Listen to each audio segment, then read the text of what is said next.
Emily Harris spent years trapped in a hidden room, starved and forgotten, while the world searched for her. What happened behind those locked doors is a story of survival, betrayal, and unimaginable cruelty. In the quiet suburban town of Willow Creek, Emily Harris was known as a bright and cheerful teenager. Her friends often said she had a laugh that could light up a room, and she loved painting, music, and long walks in the nearby park. But on one ordinary Monday morning, everything changed. Emily left her house as usual, backpack slung over her shoulder, humming a tune to herself. She waved to her mother through the window, not knowing that this would be the last time anyone saw her for weeks. At first, her absence seemed like a normal teen rebellion. Maybe she had decided to skip school, her parents thought. But as hours turned into a full day and then into night, worry replaced hope. Calls to her friends and neighbors went unanswered. Her teachers confirmed she had never arrived at school. Panic began to ripple through the town. Posters with her smiling face appeared on lampposts, stores, and community boards, pleading for anyone with information to come forward. The local news ran multiple segments, and social media exploded with concern and speculation.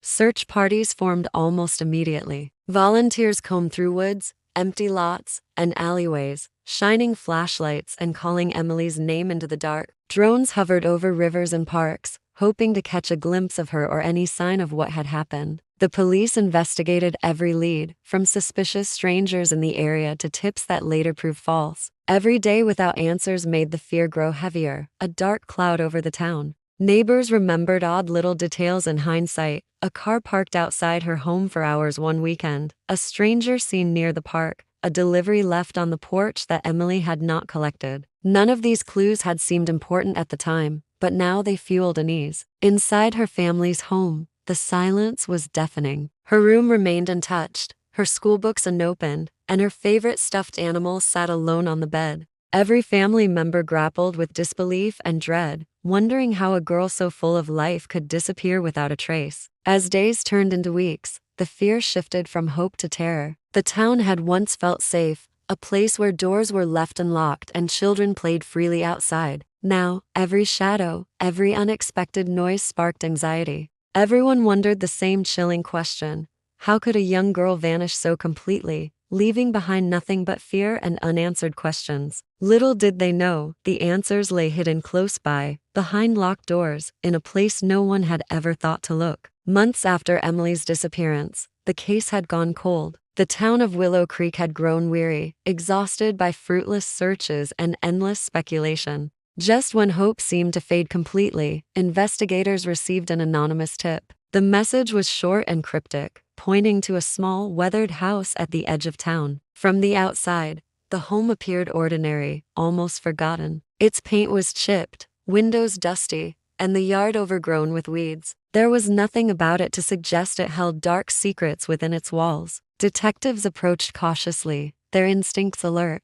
Inside, the air was stale, carrying a heavy scent that seemed to seep into every corner. As they moved through the house, something unusual caught their attention: a section of the basement wall that looked slightly different from the rest. Closer inspection revealed it was a false wall, cleverly constructed to blend with the surroundings. With careful precision, they removed the panel and uncovered a hidden room. The room was tiny, almost suffocating in size, and shockingly bare. A thin, worn mattress lay in one corner, surrounded by scraps of paper, empty bottles, and dried food remnants. The walls were scratched and marked, evidence that someone had tried to keep track of the passing days. The floorboards were rough and cold, and the faint smell of decay lingered in the air. It was clear that the room had been used as a prison for a long time, but no one could imagine that a young girl had survived in such a place. Every detail told a story of isolation and neglect. The lack of light, the absence of comfort, and the sheer smallness of the space painted a picture of extreme deprivation. There were no toys, no books, nothing to suggest a normal childhood.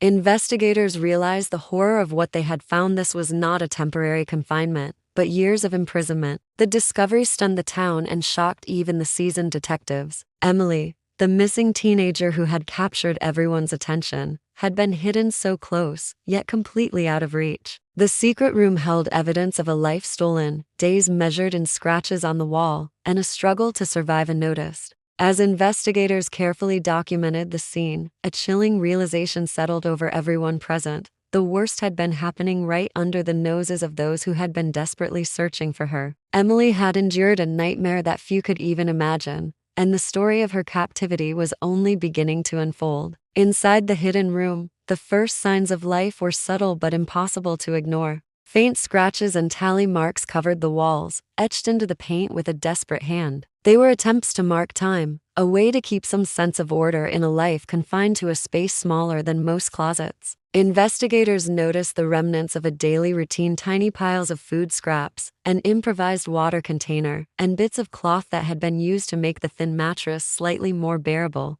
Every object told a story of endurance, of someone struggling to survive against unimaginable odds. Medical experts who examined Emily after her rescue confirmed the horror of her ordeal. She was severely malnourished, her body frail from years of starvation. Her bones were brittle, her muscles wasted, and her skin marked with scars from prolonged confinement. Yet despite her weakened state, there was a quiet strength in her, a will to survive that had carried her through years of isolation. Every detail of her condition spoke not just of suffering, but of a determination that had refused to be broken. The discovery of the room raised countless questions. How had no one noticed anything unusual? How could someone vanish completely in a town where everyone knew each other? Neighbors admitted that odd noises had sometimes been heard, strange smells had lingered in the air, and lights flickered in the basement at odd hours. At the time, none of it seemed alarming. And now those small details took on a haunting significance. Each one was a clue to the silent struggle that had been happening mere steps away from the everyday lives of people who thought their world was safe. As investigators cataloged the evidence, the room revealed chilling insights into the psychological impact of long-term captivity. Marks on the walls showed not just the passage of time, but also moments of despair and fleeting hope. The scattered scraps of food told a story of extreme deprivation, while makeshift arrangements for comfort revealed Emily's resilience. It became clear that this was more than a story of physical survival. It was a testament to the human spirit, a story of courage under conditions designed to crush it completely. The realization settled heavily over the investigators. The girl they had been searching for, the missing teenager who had become a symbol of fear and hope in the town, had endured unimaginable torment. Her survival was a miracle, and the deeper truth about her captivity was only beginning to emerge. The case had taken a dark and twisted turn, revealing a level of cruelty and secrecy that few could have predicted. Once Emily was rescued, the investigation shifted into overdrive. Detectives combed through the house, searching for anything that could explain how the secret room had remained hidden for so long. Every corner, every closet, and every scrap of paper was examined for clues. Surveillance footage from nearby streets was pulled, and witnesses were re-interviewed. Each lead twisted the case in unexpected directions, revealing the meticulous planning that had kept Emily in prison for years. It quickly became clear that this was not a random act or a moment of madness. It was carefully orchestrated. The evidence painted a disturbing picture of someone who had used trust and familiarity to mask cruelty. Footprints in the yard, fingerprints on the basement door, and records of deliveries all pointed to someone close to Emily and her family. The community, which had once rallied around the missing girl, began to feel a deep sense of betrayal. How could someone so familiar hide such dark intentions while maintaining the illusion of normalcy? The answer lay in the patterns of movement, the subtle manipulations, and the quiet control exercised over Emily's life. Investigators uncovered a chilling timeline. For months, then years, the abductor had managed to avoid detection while monitoring the town's movements, schedules, and routines. The hidden room had been carefully stocked with the bare minimum to keep Emily alive but weak, ensuring she could never escape. Surveillance of the property revealed that the abductor had entered and exited the home at unusual hours, always careful to avoid neighbors' attention. It was a masterclass in secrecy, executed with frightening precision. Forensic evidence confirmed suspicions. Fingerprints, DNA samples, and personal items linked the crime to a person who had been considered trustworthy, a family friend who had visited the house countless times without raising suspicion. The revelation shocked everyone involved. The people who had comforted Emily's parents, who had laughed at family gatherings, had been hiding a horrifying secret. The betrayal was profound, and the town struggled to reconcile the friendly face they had known with the person capable of such sustained cruelty. The investigation exposed more than just the location and methods of captivity. It revealed the calculated psychological manipulation used to control Emily, the careful planning that allowed the abductor to exploit trust, and the failure of assumptions that had let the crime continue undetected. Every new piece of evidence deepened the horror and underscored the fragility of safety, even in familiar surroundings. The town realized that the nightmare had been closer than anyone had imagined, and the pursuit of justice would be as complex and relentless as the crime itself.